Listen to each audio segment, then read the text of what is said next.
Let's talk about the arrest of the leader of IPOB. How did you respond to that? Well, Nigeria, for me, it's not for me to tell the government to prepare itself, because there's going to be a huge squawk when the truth about how KANU was arrested, when the truth comes out. Our nation is, people are alleging this and that and that. So that's one phase, whether Nigeria has acted outside international law. That's one issue. The second issue, however, has to do with KANU'S conduct outside the nation. There's been a level of hate rhetoric, which is, for me, has been most unfortunate, issuing from KANU outside. But for me, hate rhetoric is an issue which can only be judged by the laws of any nation. So we come back to the issue, was it right to have, for me, quote unquote, kidnapped? You can say intercepted as much as you want, but I think that KANU was kidnapped, and that is wrong internationally, and it's wrong morally. And how would you advise the federal government to move forward?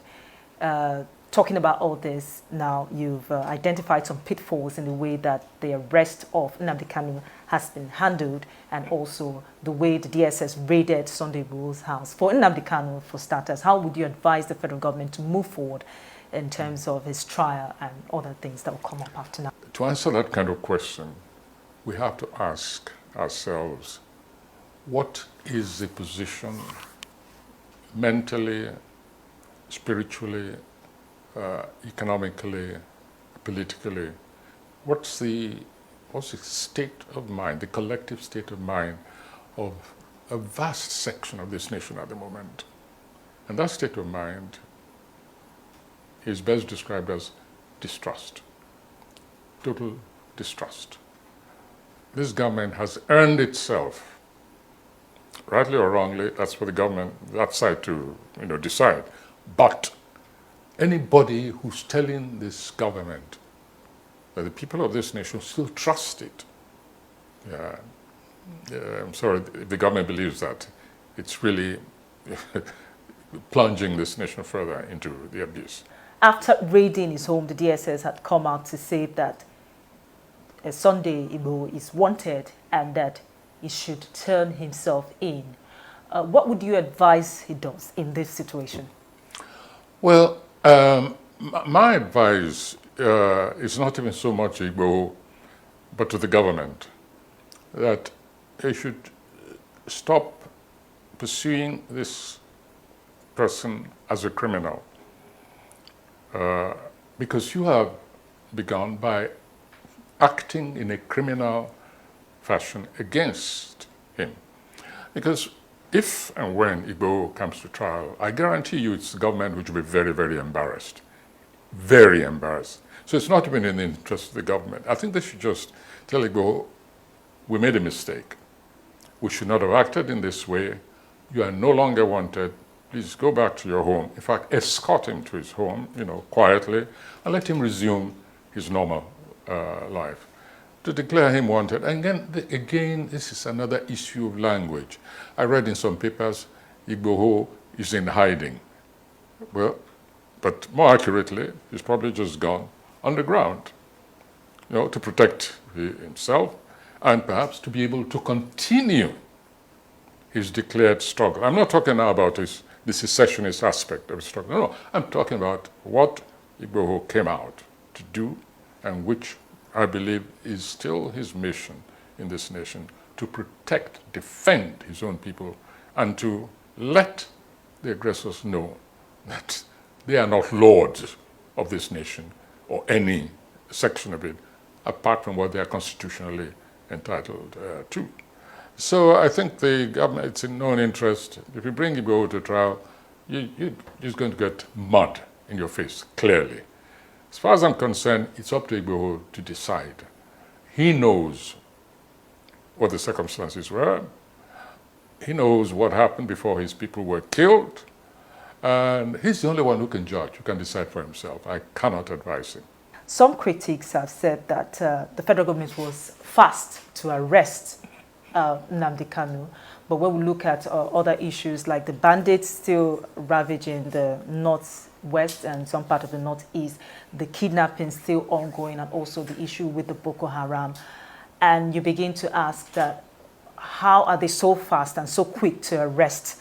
The situation with IPOB and NNAMDI Kanu and the others are still being left to go unchecked. Yes. The government cannot wash itself clean of what seems to me a kind of comparative energy in pursuing the destabilizing quote-unquote forces in this nation. If I may take ourselves back, maybe you remember once when I threw a challenge to Buhari, and I said, what I expect from a commander-in-chief, from a true leader, and this is, early, in the sort of the malevolent activities of these groups. I say, what I expect, now that we've identified those who are killing farmers and taking their farms, occupying their villages, is to issue an order, give a deadline, an ultimatum, say that any illegal occupant of any villages, farms, and so on, is given 48 hours to quit. After which, the mightiest forces of this nation will be unleashed against them. Yeah, it was ignored. It's because I said so. Many other people have said so in different forms. But I'm coalescing, challenges which have been thrown to this government, say, just show leadership where it is essential. And so when years later, a head of state comes out and says, we will respond to these people in the language they understand. Now that is what I had expected him to say years ago, at the very beginning of the insurgency, of the cattle people, especially as it was clear they were organized. And their leadership, the Maeti Allah, their leadership should have been arrested ages ago, long before IPOD was declared a terrorist organization. I have allied myself with those like Autumn and others who said that Maeti Allah should have been declared long before then a terrorist organization. And the evidence was there. A state governor passed a law for the protection of its own people and their productive means, their livelihood, their very dignity. And a group got up and said, if you don't rescind that law, we'll show you. You haven't seen anything yet. This is not an anonymous statement on internet.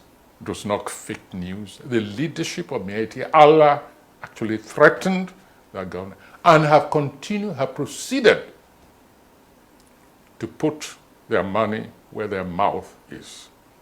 Nothing has happened to them. We have not seen the same energy, the same deductive, organizational sleuthery mounted against these people. I'm not aware that even one of them has ever been called for questioning. And what did Igboho do? And they didn't even call him for questioning. They just attacked him in the middle of the night. I mean, illegally and constitutionally. So people are right to say there has been an unbalanced, unequal, and irregular approach to security enforcement in this nation. What do you think will happen next? Do you see a situation where we'll have more Sunday Igbohos, more NNAMDI Kanus arising from the west, the east, the south? We already have them. They exist inside, within, and they exist outside. It's not Igboho who's the issue. It's not Kanu who's the issue. It's a collective distrust, disenchantment. That's the word I want. Collective disenchantment with the conduct of this regime. And that's why I say it can only redeem itself. It can only reverse this downhill course it's embarked upon by now coming clean, trying to open a totally new page.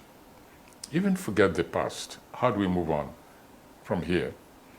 And so I want all this business, we met this, and we do this by the self-excusing by Buhari. Yes, thank you. Take it for granted. You did not create Boko Haram. We accept it. You did not create Mayeti Allah. But what did you do about it? That is the question. Or what should you do from here on? It's the only way we'll save our sanity and also make the slightest progress. Otherwise, as I said before, all this language, all this discussion will be purely academic when, as the saying goes, hits the fan.